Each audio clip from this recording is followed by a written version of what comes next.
बच्चों, आज की इस वीडियो में हम व्याकरण के बारे में जानेंगे। व्याकरण किसे कहते हैं? व्याकरण किसे कहते हैं?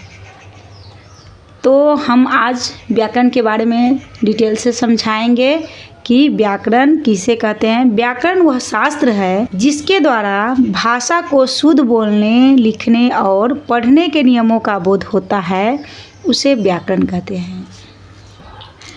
तो आप लोग समझ गए व्याकरण किसे कहते हैं। अब व्याकरण के अंग के बारे में हम लोग जानेंगे।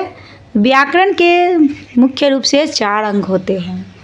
व्याकरण के कितने अंग होते हैं? 4। Very good. तो व्याकरण के 4 अंग होते हैं।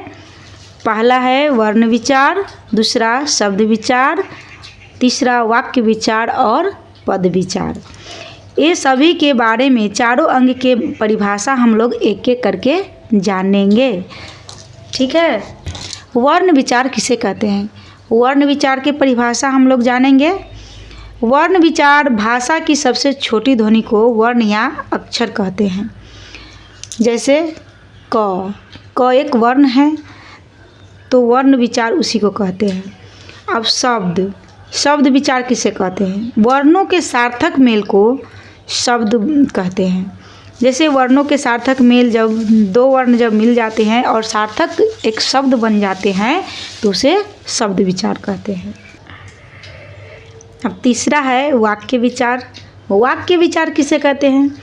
तो शब्दों को सही क्रम में लगाने से वाक्य बनते हैं। जैसे हमने पढ़ा वर्ण विचार, वर्ण से शब्द बनाए, 2 सार्थक वर्ण को मिलने से एक सार्थक शब्द जब बनता है तो उसे शब्द कहते हैं। उसी प्रकार 2 या 4 वर्ण को शब्द को जब मिलाते हैं, उसी प्रकार कुछ शब्दों को मिला करके हम एक वाक्य का निर्माण करते हैं, उसे वाक्य विचार कहते हैं। चौथा है पद विचार। शब्दों को जब वाक्यों में प्रयुक्त किया जाता है तो उन्हें पद कहा जाता है। शब्दों को जब वाक्य में प्रयोग किया जाता है तो क्या कहते हैं? उन्हें पद कहते हैं।